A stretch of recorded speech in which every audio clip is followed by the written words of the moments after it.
Already we'll just bring it up, but Martin Scorsese, he lists this as one of his top 10 favorite films just in general, not horror films. So that's like amazing. That always kind of caught my eye with this. What is it in that house, Claire? What is it doing? Why is it trying to reach me?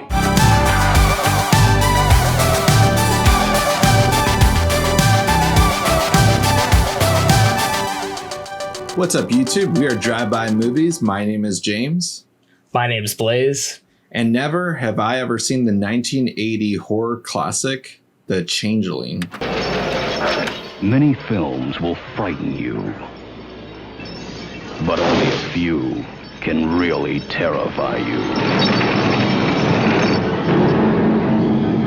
The Changeling, an experience beyond total fear.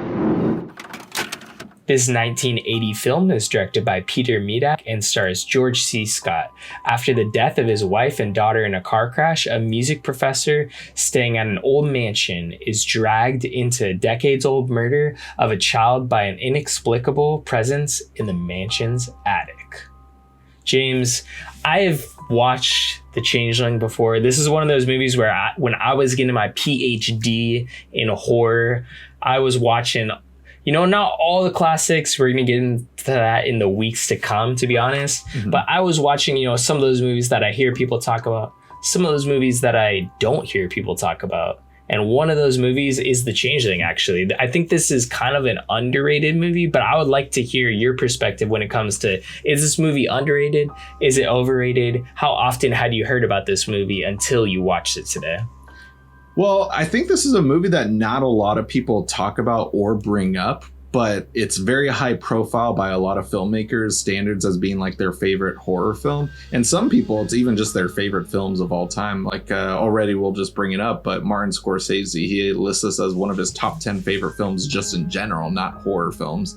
So that's like amazing. That always kind of caught my eye with this. And I've just always heard it's one of the better horror films. If you're a fan of any kind of Dario Argento movie, this is like the American version of a Dario Argento movie, which I could understand a little bit. I definitely was a little bit more interested just based off of George C. Scott being in it. After watching The Exorcist for Blaise's Never Have I Ever, it made me really want to watch the rest of the sequels in that franchise. And while I wasn't into the second one, I was a really big fan of the third one, mainly for Brad Dourif, but I really love George C. Scott's role in that movie. You must get them to do that, Lieutenant. It's important. The Gemini is dead. No, I am not! I'm alive! I go on! I breathe! And so that made me really want to check out The Changeling after hearing so much about it.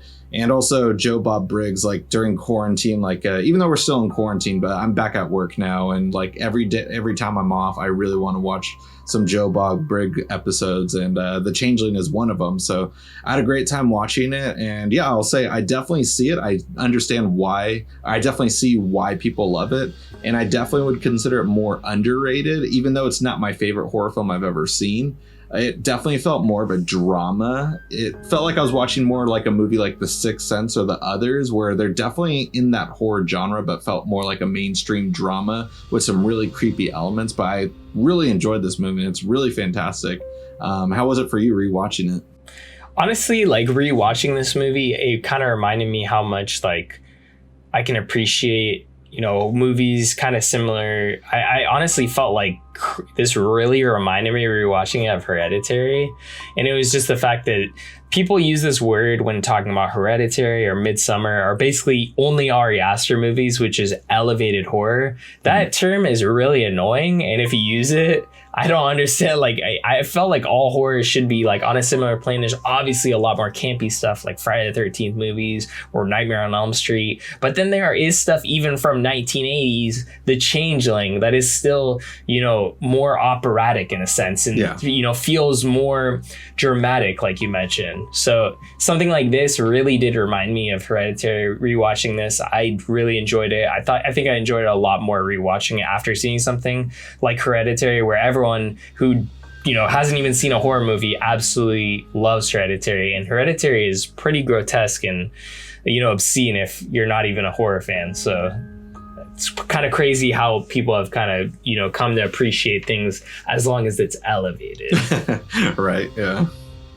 No, I definitely like kind of got that feel to it, but I didn't want to bring up those movies. But I guess like the proper way of saying it was just like more mainstream films like that are done well, like because that's one thing that I have like with Ari Aster movies going for them, where they still feel like a mainstream movie, but just way better and above like movies that we're getting like the Conjuring universe style movies and stuff, where those are mainstream movies produced by huge studios, but yeah, those movies I found better. And seeing that this came out as a mainstream movie back in the 80s, like just like this is definitely a movie where I can see probably a lot of people being like, huh, and like what's going on, but the story is really gripping, and I love that it's just how I love kind of the simplicity of its story. It's just someone just trying to get away. I think with more recent movies like Hush, that's the first one that comes to mind, where it's just like a writer kind of out in the middle of nowhere, just needs to relax and stuff and focus on their project. And then a movie like this coming along, and like I could see so much inspiration that went into like in more modern movies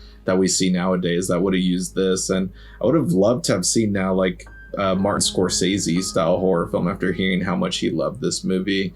And there weren't like I love that there's like no jump scares. It's really just like creepiness that lingers and just kind of stays with you after you watch it. While watching it, it's definitely nothing too unsettling. There's definitely some creepy moments, but I think with a lot of the cinematography and the music, when it gets overly loud during the creepy moments with like the wheelchair chasing the realtor throughout the house and stuff, like those are some of the more intense moments, and really appreciated those kind of scenes.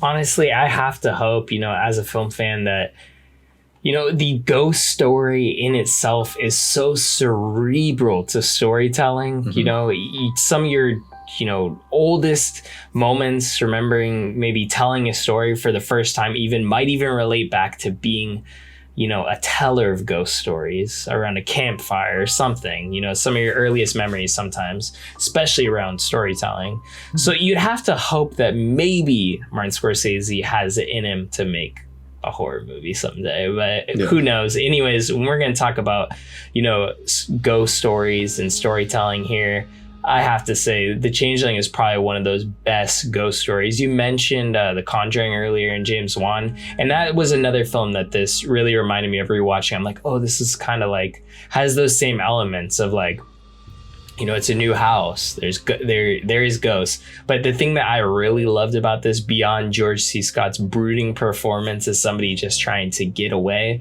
and not being able to, kind of being chased by your past, essentially, having that dynamic between, somebody who is escaped a horrible situation alive, and there's still a lot left, like to be wanted, essentially, but he's kind of chased by this ghost, essentially, that's reminding him of his past that he really would like to get away from. I absolutely love that aspect. I thought that that's what makes this film so interesting, so dramatic at the same time.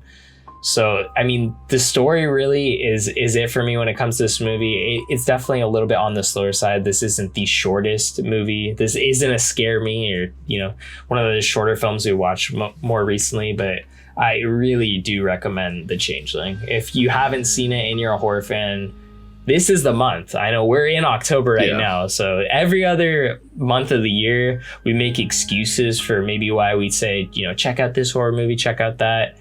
You might have dodged a bullet if you didn't check out Peninsula yet. I say go to Shudder, check out The Changeling. I know, I thought we were going to start October with a bang with Peninsula. That was definitely not the case. But yeah, I mean, this is definitely, we're like into, at the time of us recording this, we're in early October, and just like this is a great way to really like start it, because I feel like horror films, like a lot of things that sometimes can get missed is just the mood that in like some movies.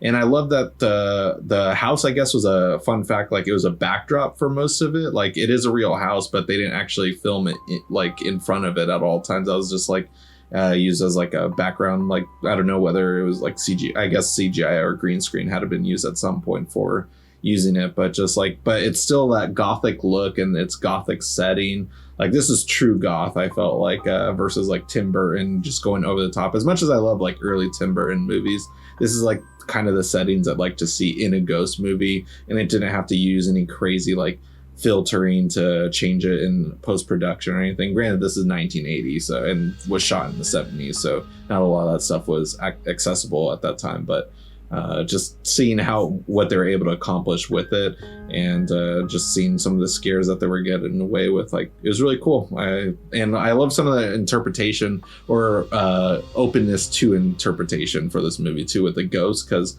there's a lot of things where you're just like questioning whether like you're just questioning overall like the ghost motives, and I really like that aspect of the movie.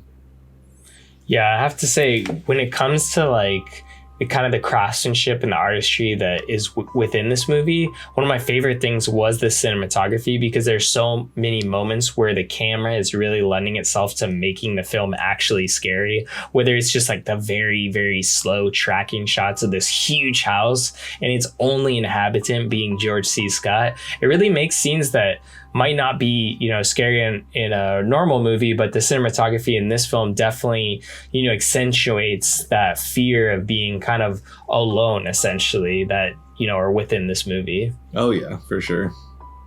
Yeah, I mean, I have to say, I definitely recommend checking it out. There's a lot of ways to watch this movie. You can definitely check it out through our Amazon affiliate link in the description box below. That really helps us out. I'm basically saying recommend it.